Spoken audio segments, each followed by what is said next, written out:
It's called for the expansion of the global intifada, and he won a primary in the biggest city in the country. So, wow, I don't know what that means for the Democratic Party, but Yeah, the Democratic Party is probably going to lose in New York, which it should do. I would support them losing. I don't know that he'll lose. I do not know that he'll lose in the general election. I do not know that We'll see. We'll see. I'm certainly not going to send him $1. Look, I don't want somebody who promotes religion where if you leave that religion, you get killed. Making rules for other people. I just don't think that's not a good start. That's not a good start. Benjamin, thank you as always. You're incredibly interesting, and I hope you get gentle and gentle. You are. You're gentle and genteel. Let's go over to Ben. Ben, my dear friend, would you like a fresh five? Welcome to the stage. What's on your mind? Hi Scott, hi Steve, and everyone else in the room. I hope you guys are having a good weekend. What's on my mind? I think I just came in, so looking at the article, Supreme Court in birthright case limits church's power to vote. Yeah, I guess I'll say a few words about that. That's what we've been talking about for the past couple of days, rather past one day basically, and also this. I guess I'll touch upon a little bit about the conversation you guys are having. I'll start by first saying I think you played the Bill Maher thing. I think what I want to say to that is politics. There's liberals, there's conservatives, Republicans, Democrats, whatever you have it. Basically, right now, it's kind of politics and physics are different, but I think there's some similarities. When there's action, there's reaction. And the harder the action is, the harder the reaction is. So I think, in other words, I don't think politics can escape the laws of physics even in that regard. When one party goes to the extreme right, the other party tends to go to the extreme left. And I don't mean party, I mean voters, really. So in some ways, even though the left and the right, partisan-wise, they seem to be very, very different, if not the opposite. But I think they actually fulfill each other or complete each other. What I mean is this. I don't think it's just isolated event. Whenever you see a policy in one extreme, I think you're going to get to see a policy in another extreme and another political cycle. And that to me is really very unfortunate and even sad, actually. Ben, I don't mean to interrupt you, but I'll tell you who's in agreement with you here is John Meacham, who recently said on The Daily Show that he thinks President Donald Trump and his overreaching actions will lead to the presidency of AOC or somebody in her. Right. And absolutely. I was also I'm basically playing a shrink here, if you will. For fun in Uncle Steve's room. I can BS. Well, you can be a shrink here because half the people in this room are crazy, so that's great. No, I'm crazier. Please. If they're crazy, I'm crazier. But what I'm saying is that, during the last election cycle, right, November, I have heard some of the reasons where moderates and even Democrat, they're like, we can't vote for Kamala Harris because of, we don't want this to be so politically woke. We don't like the policy of guys using girls' bathrooms. The some minorities are getting too many rights, etc., etc. We want it to be more fair, if you will, some more rational, reasonable. So certainly, there are some points that you don't like one particular candidate, right? So you naturally go to the other candidate. And I think what they failed to do was to look at the other candidate, which certainly does not advocate for some of the points that they do not like. Where that foods can be cultural. Oh wow, you're going to be educated today. Yes, foods can be cultural, right? Just like you grow certain things, or if somebody was from Boston, like clam chowder and all that. You know what? That's a part of their culture. Were you not aware of that? It's still culture, right? Foods are culture. So yeah, all of that, right? Even from the way that we did our hair during the summers, I would get my hair braided like a young Venus and Serena when they were first on the tennis circuit, right? So I would have the little beads in my hair, and that's something that we would do, um, right? So a lot of these things, even from like church clothes, right? Like everybody remembers wearing your church clothes on a Sunday. Even jumping the broom is part of Black culture. We're not even going to talk about the language of like the Gullah Geechee, who literally had their own Bible, right? In their own language in that part. We're not, those are subcultures, by the way, Anthony. The Gullah Geechee, the Creole, those are subcultures of Black culture because they're subsets, not the main Black culture. Black culture is also me going into my stylist this morning, like I did, and giving her a hug and having a whole conversation about our families and me buying her.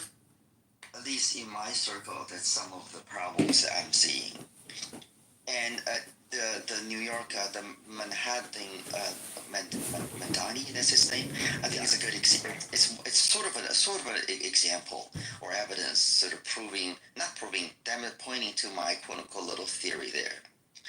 So what do we do here? I mean, again, I'll just say a few more words on this birthright thing. Not birthright, excuse me. This it's really about universal injunction. It's not about birthright. The case that came out yesterday. I think this case is another stone in the pathway, another paver in the pathway, starting from immunity, presidential immunity, starting from the BBB case where legislation where there's a little provision inserted in there about neither the budget nor the taxes, nothing about financial. It's about not having basically limiting the power of federal courts to enforce its contempt of order decisions. So it's basically giving the executive branch more and more leeway in a way that by setting up blocks or difficulty for individuals, other parties to challenge executive branch powers. So we're really pushing change. We're in a situation where the three branch government system, it's not quite equal three branch in some ways. It's basically expanding the power of the executive branch more and more. Again, the MAGA individuals absolutely love this because they can see, oh wow, our dear old president can execute its policies without the problematic, stupid judges in his way, so that we can deport people, violently illegal immigrants, now illegal immigrants, and now immigrants, and who's to know, maybe even terrible citizens like that we hate. Just 30 seconds there, Ben, and wrap it up. Sure. So I think this is sort of a good thing for them, right? But just remember, going back to my physics analogy, the Democrats might be in power. The Mr. Mandani might be in power. AOC might be in power. It's not a zero possibility. If one action is so strong, then the reaction will go the other way, right?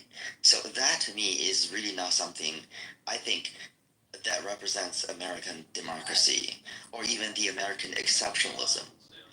It's in my view at least, it's not so much the power of the missiles that represent the American exceptionalists, because those things can be had by other countries, at least 10 other countries in the world. But this checks and balance, this constitution thing, to me, that is the American exceptionalism. And that's something certainly I would like to keep, or I would want to see not weakened or even given up. Well, I think we can all agree on that one. Thank you, Ben. Chock full of great thoughts and opinions. I'm going to go now to my good friend Les. Les, would you like a fresh fry? Why, thank you. On this topic, I think Mandani basically he was running against Cuomo, who was damaged goods, and Mandani didn't get very many black votes, and I'm guessing he's not getting a lot of Seder invitations either. no, he doesn't. He has never. He was asked if he wants a one state solution in the Middle East, and that is Hamas. But and Israel's out of the picture there. By the way, and in terms of the powers, I definitely agree that the executive is getting too many powers, especially compared to what was envisioned when we first had the Constitution. Interestingly enough, what happened was that someone brought up a Democrat brought up in the Senate, having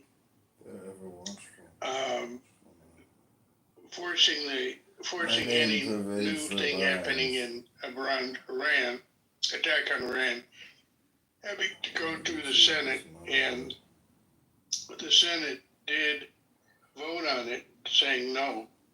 So in a sense, they did have a chance, they did have the constitutional power, and they turned it down to micromanage what was happening in Iran. The big thing on my mind, though, right now is, attempts to eliminate the bomb, Iran having the bomb. And I'm just thinking if the Democratic candidate had won last time, they would have dithered. And basically the Iranians eventually would get the bomb, and that would be a big disaster for everybody. Thank you. Thank you, Les. And I think we can all agree that Iranian, whenever we think about the strikes on Iran, that Iran having a bomb is not good news for the free world. And now I want to go to my dear friend, just the darling of the sun of Arizona. Arizona's not the Sunshine State. I forget what state that is. Dr. Francine, what is the moniker for your state, and would you like a fresh? Sure, I'll take Arizona is not the Sunshine State, that's Florida. But we do have quite a bit of sunshine. And what state is Arizona? That is a very good question. It's the last of the 48 states that come into the Union. My feeling about all this stuff about Iran and having a bomb is that is a bridge to cross when we come in. They don't have a bomb now. They want to have a bomb in the future. They are a sovereign state or country, and they have been for if you talk to an Iranian, they'll tell you 2,200 years, and so of course they think that this Israel and Hamas stuff is nouveau or Arab East or whatever you want to call it. And I guess we keep trying to predict the future on very little information. And, we're right in the middle of a technological revolution right now with artificial intelligence. What if the coming takeover of artificial intelligence, or if it takes over, makes such a big difference that this whole conversation is irrelevant in 5 years? So we're spending so much time and effort on it now, and it may just go away. You're saying that how would AI? That's a good, interesting point. How would AI make weapons of mass destruction in Iran irrelevant? That's interesting, Doctor. Not make weapons of mass destruction irrelevant. Something else might, come up to replace the nation state. I have long believed that the nation state was out of date. It's a historical artifact, but I know that it will get me into an argument that I don't have the chops to get into. Well, I'm a Star Trek fan, and they certainly didn't have nation states in Star Trek. Well, that's the point. And for a long time, I have felt that nation states were obsolete. Can I echo that? Oh, sorry. Yeah, what might be Doctor? You can after I do the boss on the hour, Scott. You want to finish up? All right, Dr. Francine. All right, we're going to hand the football back to your favorite atheist, Uncle Steve. There you go. Before I do the housekeeping, Arizona is the Grand Canyon state. With that being said, good morning, everybody, and welcome to another edition of Ask Uncle Steve. With the Mod Squad, I have assembled the best Mod Squad in the history of Clubhouse. They have a wide variety of fields of knowledge and expertise. We've got 30 minutes left. So if you haven't come up yet, this is the time to raise your hand. Be bold, brave, courageous. Come on up to the stage, and you too can have a fresh five. And by the way, if you are bold, brave, and courageous, but you don't know what you want to talk about, this is what I refer to as the best 2 minutes on Clubhouse. Tonight, breaking news, the major Supreme Court ruling strengthening the president's hand involving birthright citizenship. The severe storms as we come on the air, hundreds of flights canceled in the Northeast, and the suspected shark bite at a popular New York beach. First, the U.S. Supreme Court in a 6-3 decision along ideological lines, allowing President Trump to move forward with his plans to change birthright citizenship, ruling that federal judges cannot put nationwide blocks on his executive orders. The president calling it a giant win, and what it means for the rest of his sweeping agenda. And the High Court's other major rulings tonight on parents' rights, Obamacare, and more. The severe weather watch tonight, storms heading east, flash flooding in West Virginia. Officials say 5 inches of rain in less than an hour. A massive highway backup, where the temperatures are surging again tonight. And how a 76-year-old Florida woman survived after her home was lifted, then slammed back down by a tornado. Lee Goldberg with the forecast. A possible shark bite at a popular New York beach. A woman standing in waist-high water, the lacerations on her leg and foot. This video showing a different baby shark on the same beach the same day. Breaking news, one of the last fugitives who broke out of a New Orleans jail more than 6 weeks ago, captured late today. What we've just learned. The defense delivering its closing argument in the trial of Sean Diddy Combs, saying the case is not about sex trafficking or racketeering, but a great modern love story and a music mogul's swinger lifestyle. The president of the University of Virginia resigning today under pressure amid an investigation by the Trump administration into the school's DEI efforts. The mystery solved, what we've learned about that fireball streaking across several southern states. And America Strong tonight, the Jeopardy contestant, and the game-winning clue that fans are calling the most amazing coincidence in the history of Jeopardy.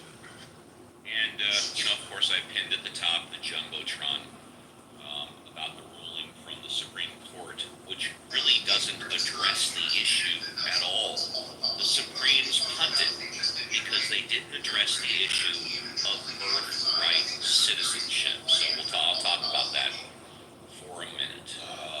It is, as I stated at the very start of the show, anybody who was born on American soil or under the jurisdiction of the United States is an American citizen. There's been talk for a couple of decades about children that are born here from undocumented immigrants or people literally that just come across the border to have a child, to make that child an American citizen, okay? And that's what Trump's executive order is attempting to prohibit. Now, we, the American citizens of this country or our legislature has the ability to amend the United States Constitution.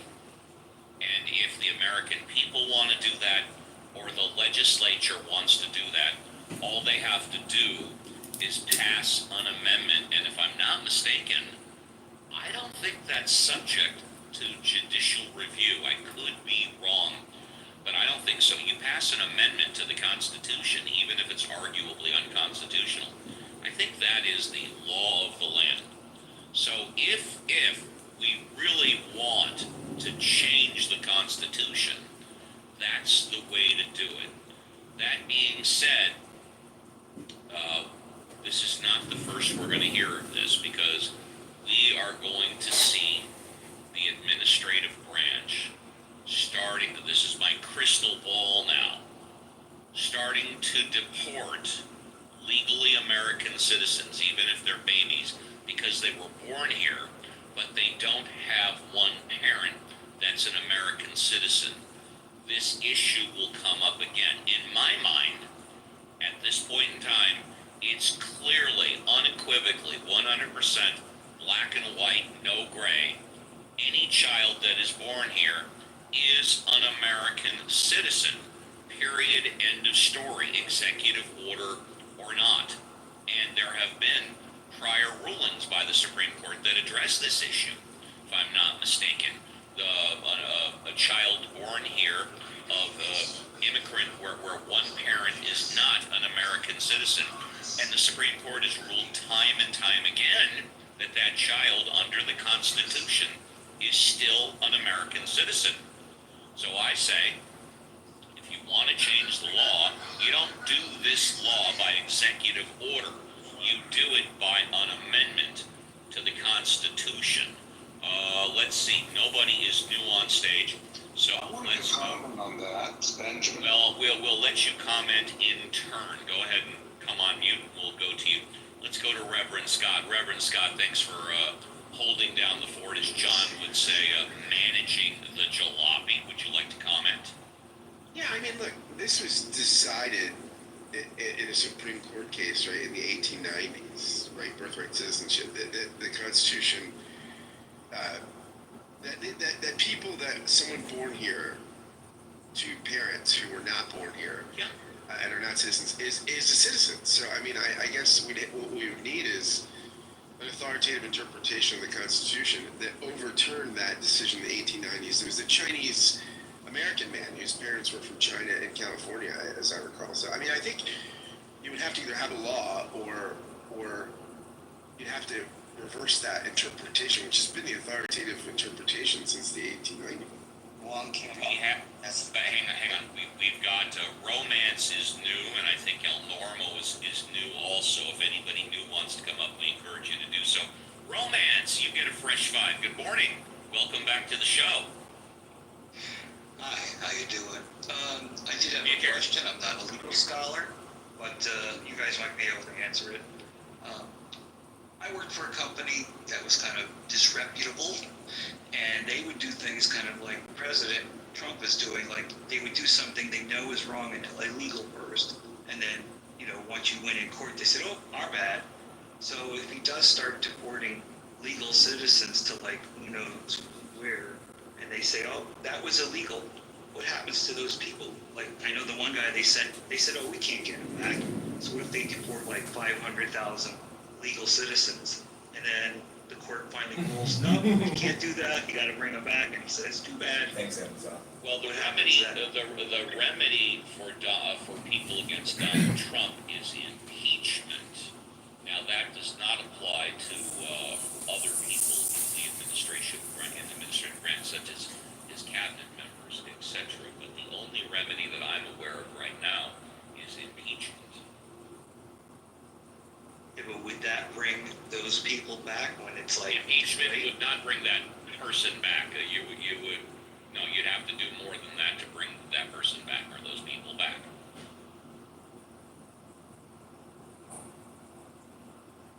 Are you good for now, or did you want to talk more, or are you good?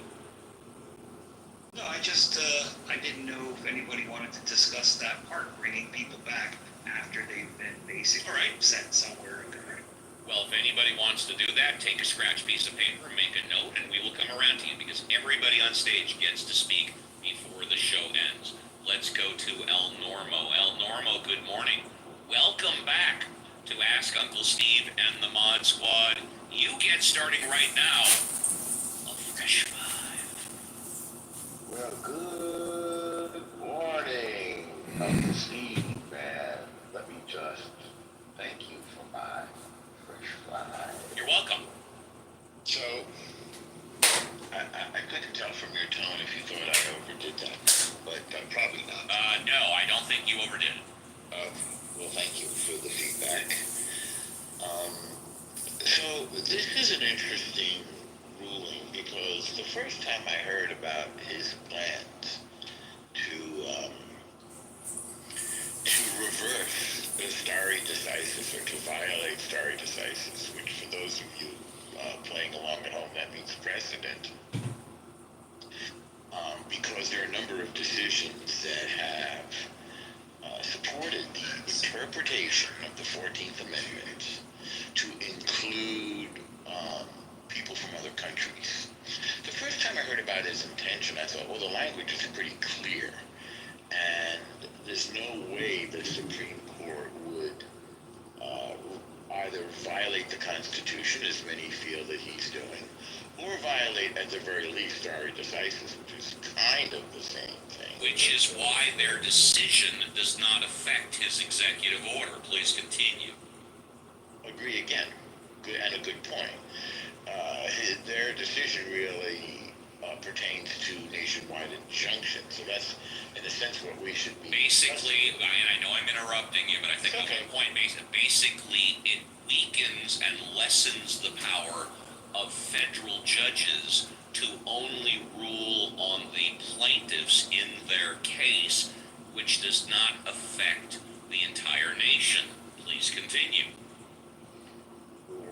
Or it strengthens the case against that, which is the same thing. In other words, if, and I noticed in a hearing yesterday that 5 federal courts have issued 35 of, I don't know what, 50 or 60. Something like that, right? Yeah, of the total number of nationwide injunctions. So that if Joe Conservative in, I don't know what, Alabama, doesn't like something, say, that a liberal president does, if you think Biden was liberal, at least he was a Democrat, they could block that order for the entire nation. A better way to describe it, if I may, is when Donald Trump or any president makes an executive order that affects everybody in the country, and a federal judge goes to either stay that order, or I forgot what the term is, that stay does not apply to everybody in the country. It only applies to the litigants in that particular case. That's what this Supreme Court order says. Please continue. Yeah, and of course I agree, and I think it's interesting. There are arguments to be made on both sides because let's see, against that decision, one could say that it weakens checks and balances, the ability of the judiciary to put a check on the executive branch. I completely agree, which is why I'm totally against the decision, but please continue. Yeah, and I noticed in the chat, by the way, somebody asked what's the administrative state, and in answer to that, it's the sort of permanent, I mean, some conspiracy types have called it the deep state. It's a permanent part of the executive branch that remains in place regardless of the administration. So whether there's Biden in the White House or Trump, the administrative state, which does actually issue regulations, and Steve, you probably know this pretty well as well, it's permanent. And interestingly, the permanent administrative branch under the executive worked against Trump in his first term. So he's a learner, I'll give him that. And That's why he brought in people in this administration that arguably are not qualified, or clearly there are many people that are more qualified than the people he brought in. because he knew they would be, lack of better words, yes men. Please continue. Or sycophants. Okay. For you, I'm playing back, and we're doing stick together here. We're doing whatever comedy team. Well, we're being entertaining as well as educational. Yeah, go ahead. Which is what it's all about. Which is what the show is all about, to be educational and entertaining. Because, and it was said earlier, what helps educate people, or what's the best way to convince people that maybe they're not going down the right path? Education. How do you get you make learning fun? Please continue. Which was one of my default modes when I was a New York City school teacher, and then later a New York City professor, college professor, at the undergrad and graduate level. That aside, if you are suggesting, Uncle Steve, that Fox News hosts are not appropriate members of his cabinet, I gotta laugh just to even consider. By the way, did you hear about what the Reverend Scott brought this to my attention, the $787 million lawsuit from Governor Newsom against Fox News? No, I didn't. I think I hit that amount right, within $10 million. But they say was there a judgment? No. It was just filed yesterday. It was for Reverend Scott. Was it for libel? Defamation. Yeah. Did Fox suggest that he wasn't to anthem or something? I tell you what, Reverend Scott. Hopefully you can do the heavy lifting. Just post it in the group chat. Anybody else can look it up on Google. The lawsuit was filed within the past 48 hours. In any event, I was kidding about my question, obviously. Right. So, I mean, to suggest that we're not in clown time, I think would be difficult to really, and I don't think anybody could suggest that we're not in clown time right now. Although I should point out that I thought we were in clown time in the first clump admitted clump. Actually, Biden called Trump a clown in not the last debate, but the one before that. Called him clown. Yeah, and he is a bit of a clown. He doesn't even mind. I think Trump doesn't mind being a clown sometimes. He's also a liar and a bullshitter. We were talking about that earlier. That seems redundant. But you must have missed that part of the show. That was hour number 2.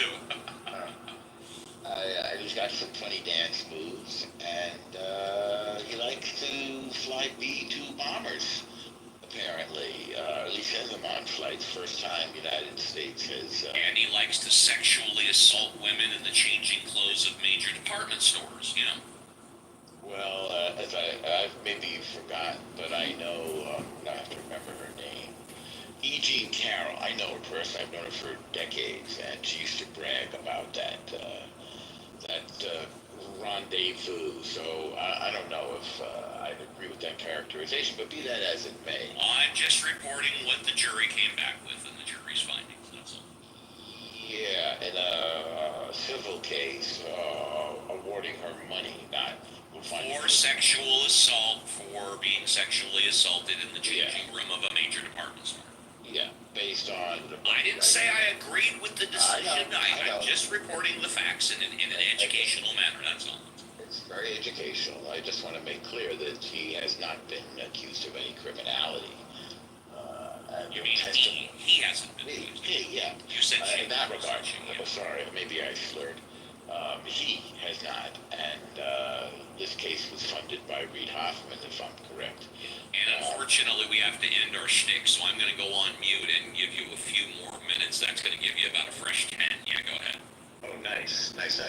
So, I'm interested that he hit Iran. I think Iran needed to be hit right in the nuclear facility where it smarts, and I'm immeasurably proud of Israel's victory in a seven front war, first hitting the tentacles of the octopus, the Houthis, the Hezbollah, the Hamas, Iraq, Shia missile launchers. I don't know if I'm forgetting anybody, some of the terrorists on the West Bank. And finally, the head of the octopus, which I think now has been disabled, this sneak preview, people are now a little bit concerned about the role of Turkey in the region. You know, you smack down one terrorist and another head pops up, but that's down the road. Turkey is a member of NATO, so now at least is an ally of the United States. So they're unlikely to be a threat in the near future. So I feel great about the end of the war and the minimal damage, so fewer than 30 souls lost in Israel, including 5 Arabs, and a few buildings here, not many, and the massive intelligence and military campaign conducted by Israel and the United States. And I'm looking forward to increasing peace in the region, more countries joining the Abraham Accords, more business, and more prosperity for everybody. And I'm looking forward to a more pleasant few months in America going forward. So I hope we get that. And thanks for the time. Thank you, Norm. First class escort to the VIP. Thank you very much. Let's go to Romance. Romance, you get a fresh 5. Good morning. Welcome to the show. What would you like to talk about? Romance, going once. Hey. I already gave my P before. Would you like to say goodbye, or are you good? I'm good. Romance, Just want you're good. Okay, hey, thank you.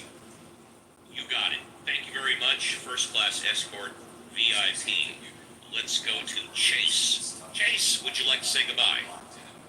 Adios. Peace out, Blair. Absolutely, thank you. And first class escort to the VIP. Christian, would you like to say goodbye? Yeah, goodbye, everybody. Have a safe and blessed day. Got my show after this. Check it out if you'd like to. That's right. After my show, please everybody join Christian for Ask the Autistic, first class escort to the VIP. Dr. Francine from the Grand Canyon State. Would you like to say goodbye? Thank you for reminding me it was the Grand Canyon State. It's my pleasure, Dr. Francine. This is my goodbye. Thank you, Dr. Francine. First class escort to the VIP. Les, would you like to say goodbye? I know. Thank you, Les. Short and sweet and to the point. Ben, would you like to say goodbye? I would, except I was gonna comment on something Dr. Francine said. Well, I mean, you can take a minute or two to say goodbye however you want. Sure. By the way, speaking of the Grand Canyon State, I think another name for Arizona was Baby State, because it was the newest continental state that joined the Union. So on that, Uncle Steve and maybe Dr. Francine and others, I wonder if it'd be interesting to talk about what was the USA like in 1911 or 12 before Arizona joined? Because that seems to be that There's 7 years away from the Spanish flu. So okay, got it. That's what it was like. What I was saying is that, so that would mean that there were 47 states or whatever that were in the United States, Yeah. plus Arizona. Meaning Arizona is just like this floating balloon on the continent, the land of America, North America, well, at least where the USA is. And by asking that, I'm actually curious as to how things worked. Was it one state, one territory, Arizona, whatever the reservations around that area, plus the United States of America? If that were the case, right? So maybe it's not hard to imagine, perhaps if things going the way they are, maybe California, Governor Newsom, or whoever the next governor will be, maybe we'll have a possibility that California is going to be the new Arizona plus the 49 states or 47 states that are remaining in the United States. If Trump keeps sending, Marines, maybe now the Air Force next to enforce what he considers a lawless state order or something like that. Anyway, something to think about. How would we envision that particular situation exist with obviously a ridiculous thought of having one state succeed from the Union and bring us back to 1911 or prior. Anyway, So that's sort of my thought on a point of discussion. Again, it's very ridiculous. Okay, thought, this is the but Ben Show. Deep State it's just Trump academically, Zero. it could be an interesting exercise to see how things survive. Thank you, Ben. First class escort to the VIP. Ben, we go from Ben to Benjamin. Benjamin, would you like to say goodbye? Of course, I would like to say, Please. I would like to say goodbye, and I would like to request 2 first-class escorts. Okay.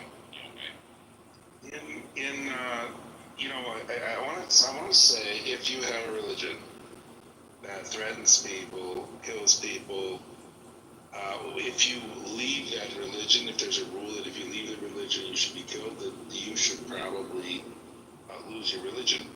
But I wanted to read out of the good book, the Word of God, words written by the good prophet Moses, Deuteronomy 13, verse 6. If your brother, the son, or your mother, your son, or your daughter, the wife of your bosom, or your friend, who is as your soul, secretly entices you. Jesus. We need to hear all. Just answer the questions, bro. Tell me. You're not going to dictate anything to me, JB. Hold on a second. That's time. I'm going to be honest with you. Hey, yo, JB, I'm going to be honest with you. I love it.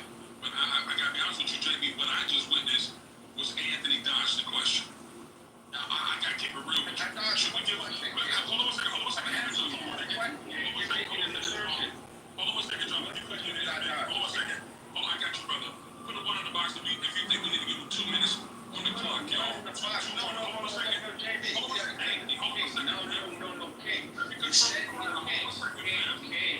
No, you said brother, what question did I dodge? What question did I dodge? Your brother asked you a question. And you know, you asked the question, King. You said the ground rules. No, you asked the question. You set the ground rules. You're trying to take the ground rules. Everybody, hold on. Anthony, hold on. Why don't we do this? Hold on, Anthony. Why don't we ask JT to repeat the question and give Anthony a minute to respond? What do you think, King? Absolutely. Yeah, that'd be great. You don't want to answer it, though. That's the real problem. I'm not Nigerian. He asked me about I never said that you was a Nigerian. Listen, listen to what I said. Listen, I'll repeat it again, okay? Let me just repeat it again. I said, since you won't acknowledge your own culture, the culture by which your parents had when they fled over to America, since you are trying to hide that from us. Wait. The one culture that you did acknowledge as having a legitimate culture was Nigeria. It's your fault. I acknowledge multiple. And you acknowledge that they was. Okay. What are you talking about? So, with all those cultures being said, I want to center it on one culture. Since you're a melanated person, right? We're talking about melanated people. Let's deal with Nigerian. So you can't. I'm not centering jack shit on Nigeria. I'm not Nigerian. No, you legitimize the Nigerian culture. You did that. I legitimize multiple cultures. So he's like, he won't want to have his fake guys. You hear me talk? You hear me? Okay, guys, that's time. Yo, Jamal, man, listen. That's time, y'all. Hold on. Hey, yo, you see what I did there, though, Jay? Jail culture, Jamal. Hold on a second. Anthony, Jamal, hold on a second.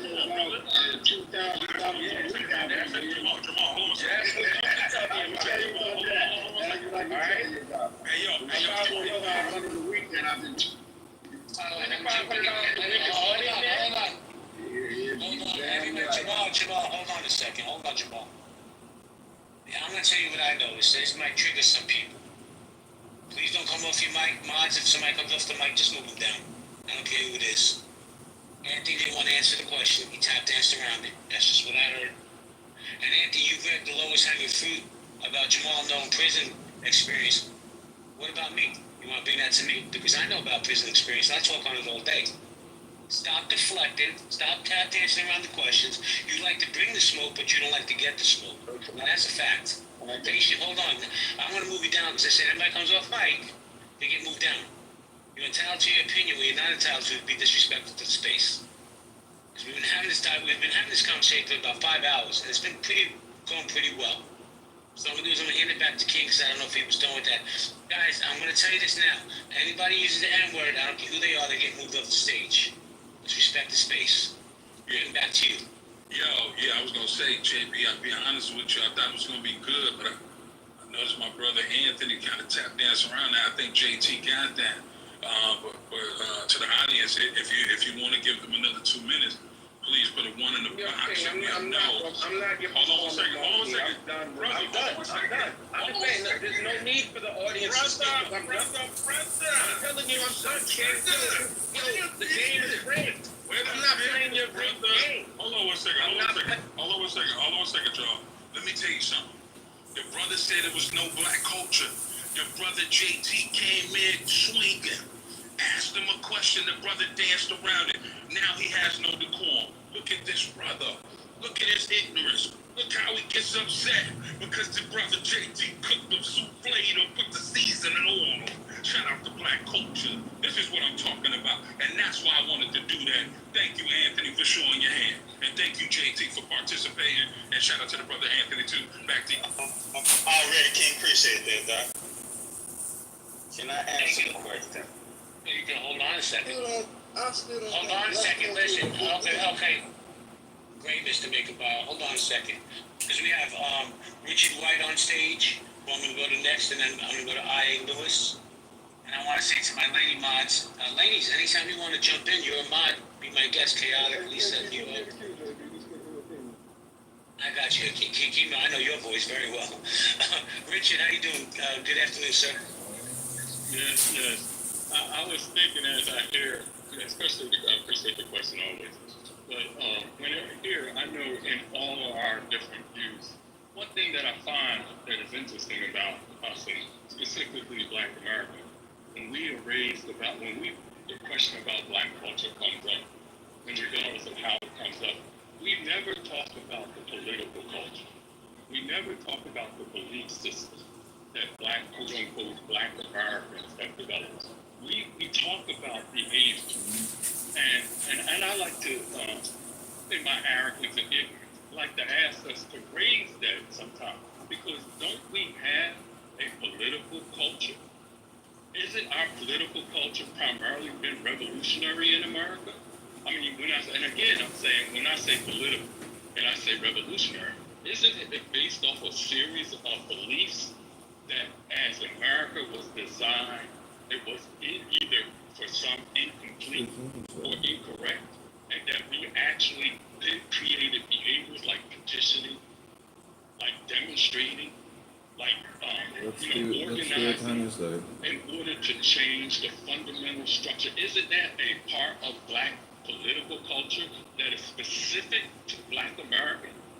And I wonder why we don't do it. Why are we talking about social behaviors, compared to, if you want to call, exemplar?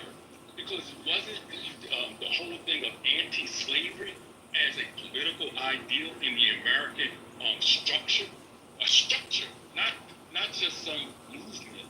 I mean, being able to continue to say about anti-slavery or to continue to deal with citizenship rights, aren't they a part of a series of beliefs, ideas, and behaviors that are uniquely specific to Black Americans? So why don't we? And I'll stop here. It's because in my arrogance and ignorance.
So,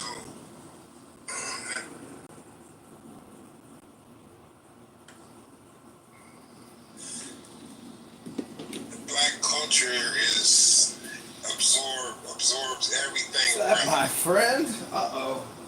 That's why we eat fish on Fridays. I wasn't talking about it. So forth and so on. We don't have anything that's specific to us that we brought with us from the homeland.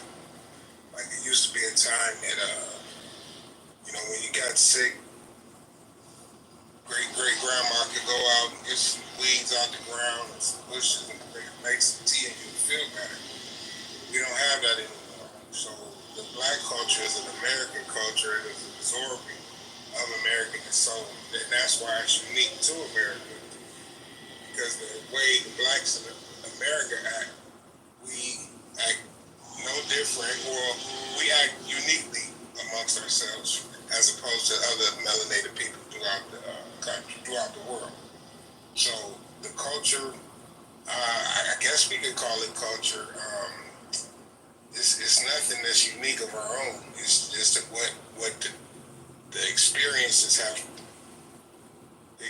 that we have went through has made a certain, I guess you could say it is a black culture that's unique to our own.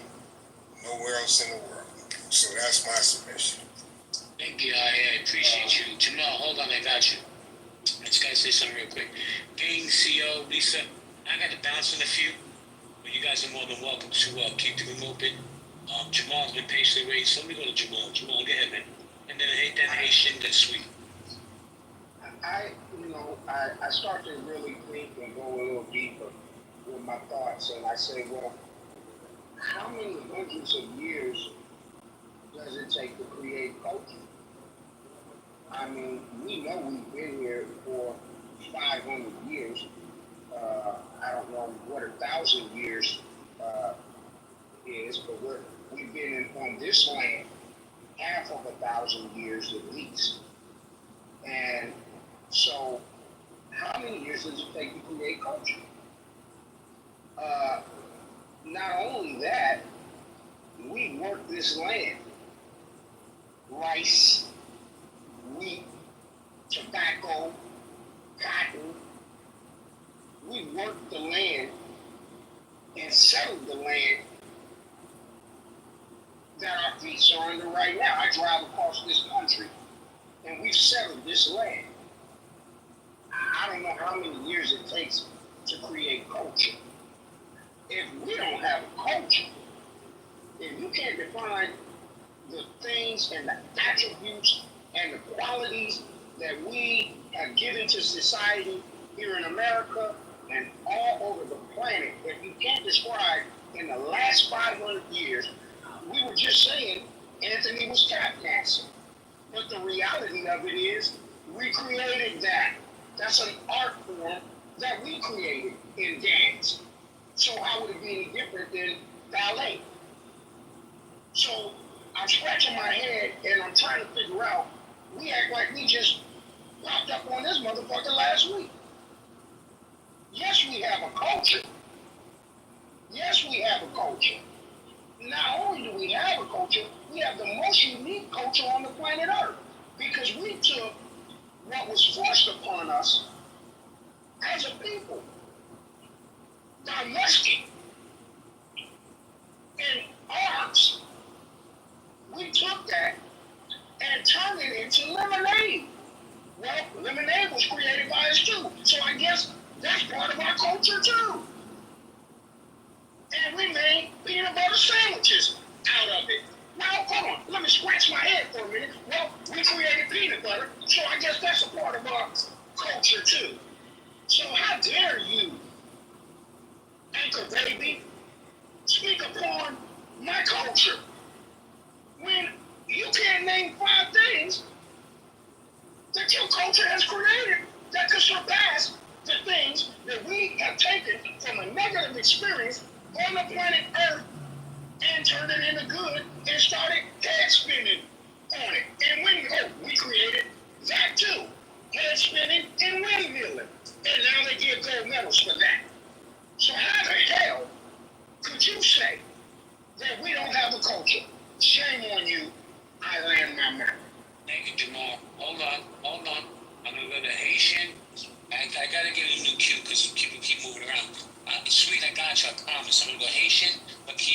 then Sweet. Yeah, I got you, HK. You go after Sweet. So JT's question was so easy. It was like a gift, right? Because he said Nigerians. Of all the black people, right, to ask about Nigerians, come on, man. Like, they have results, right? In reality, man. Like, look at their culture. It's filled with beneficial values, right? I mean, from respect to the elders and their ancestors, they don't use the N-word, right? That's food for thought. That's how much they have respect, right, for the ancestral story, right? Like, why would they use the same word that the white people use to kill black people as a word of endearment? See, this is what I'm saying. Like,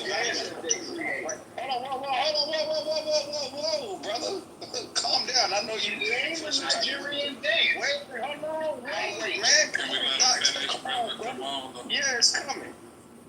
It's coming, don't worry. I'm gonna cut your head off and cut your knees off, right? Hard work, right? When it comes to hard work and hustle, man, shit. You've met somebody more focused on their money that's black than a Nigerian? They going to school for 20 years to get a fucking higher degree, right? Like, that's not some shit that blacks in America who have been here really prop up, not in 2025. No, probably back in the days, right? I give it to you, back in the days, y'all was all that.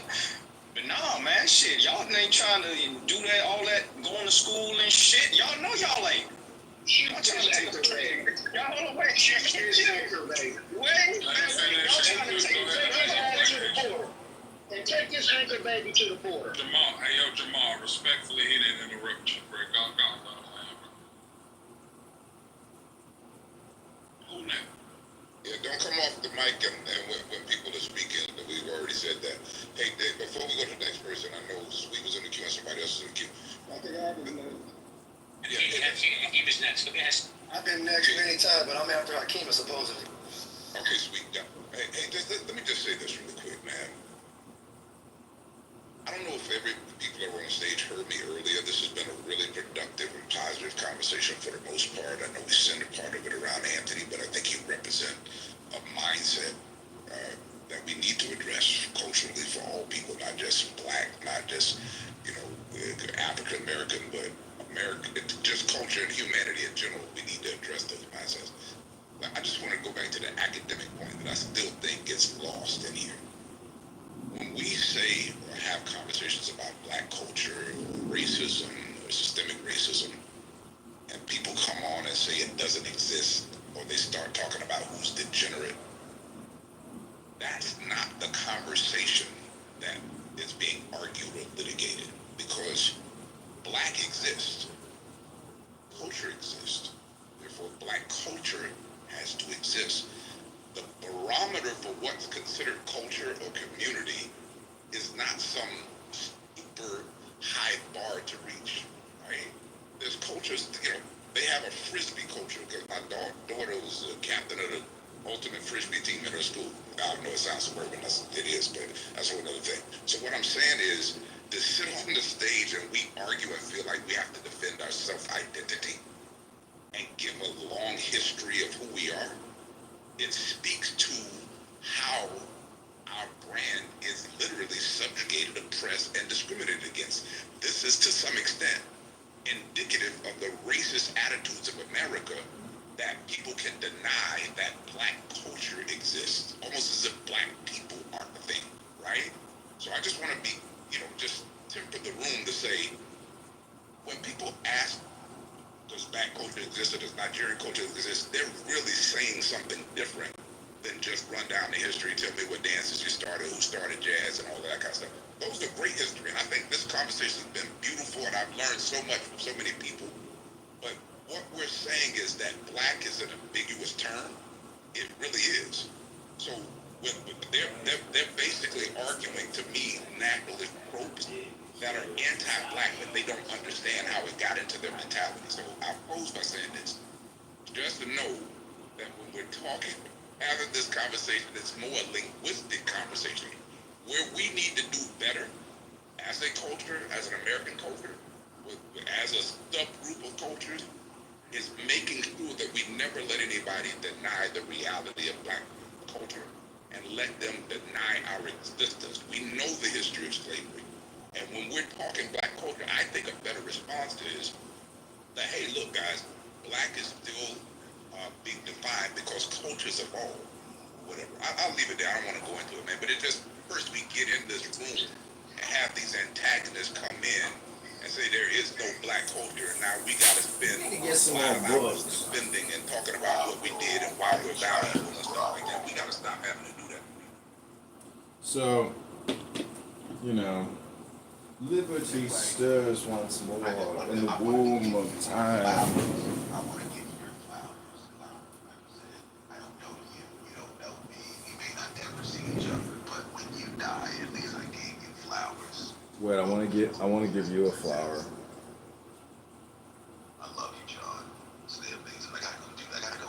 Wait, you gotta listen to the next step before you go. You got me horny, bro. I'm about to go play with it. I gotta jack off. Okay, this is the next step. It says democracy daughters, ferocious fascism, cackling communism, equally frauds, cavort crazily all over the globe. They are hemming us in. They are abortive births of the child, the new eon of horrors. Liberty stirs once more in the womb of time. Evolution makes its changes by anti-socialistic ways. The abnormal man who foresees the trend of the times and adapts circumstance intelligently is laughed at, persecuted, often destroyed by the herd. But he and his heirs, when the crisis comes, are survivors. Above us today hangs a danger never yet paralleled in history. We suppress the individual in more ways. We think in terms of the herd. War no longer kills soldiers, it kills all indiscriminately. Every new measure of the most democratic and autocratic governments is communistic in essence. It is always restriction. We are all treated as imbecile children. DORA, the Shops Act, the motoring laws, Sunday suffocation, the censorship. They won't trust us to cross the roads at will. Fascism is like communism, and dishonest into the bargain. The dictators suppress all art, literature, theater, music, news that does not meet their requirements. Yet the world only moves by the light of genius. The herd will be destroyed in mass. The establishment of the law of Thelemann is the only way to preserve individual liberty and to assure the future of the race.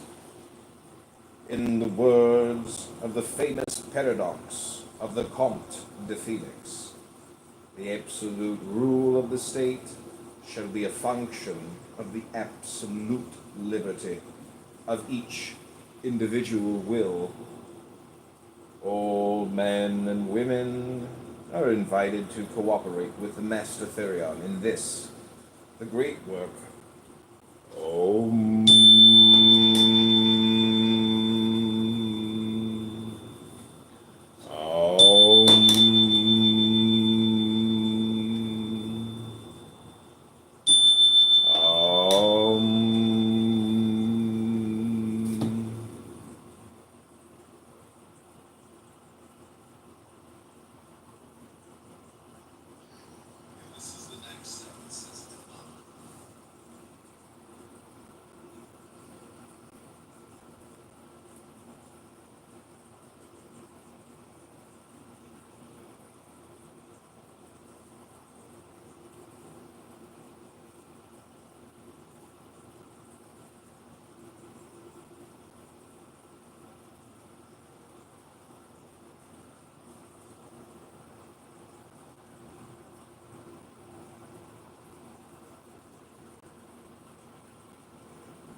this is the next step. It says democracy dodders, ferocious fascism, cackling communism, equally frauds, cavort crazily all over the globe.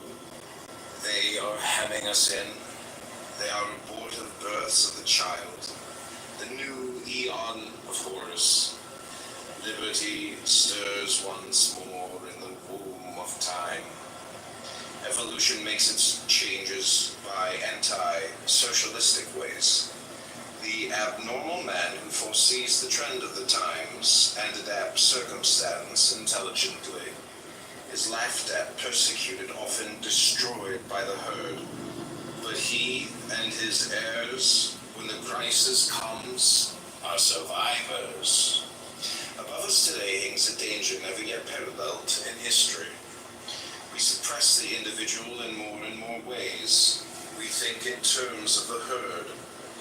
War no longer kills soldiers. It kills all indiscriminately. Every new measure of the most democratic and autocratic governments is communistic in essence. It is always restriction. We are all treated as imbecile children. DORA, the Shops Act, the motoring laws, Sunday suffocation, the censorship. They won't trust us to cross the roads at will. Fascism is like communism, and dishonest into the bargain. The dictators suppress all art, literature, theater, music, news that does not meet their requirements. Yet the world only moves by the light of genius. The herd will be destroyed in mass. The establishment of the law of Thelema is the only way to preserve individual liberty and to assure the future of the race. In the words of the famous paradox of the Comte de Felix, the absolute rule of the state shall be a function of the absolute liberty of each individual will. All men and women are invited to cooperate with the Master Therion in this, the great work.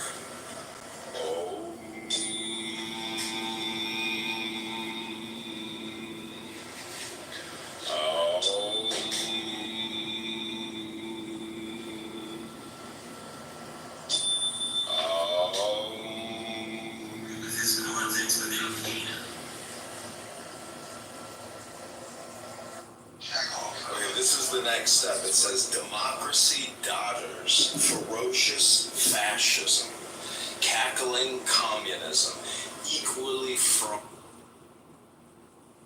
fascism, cackling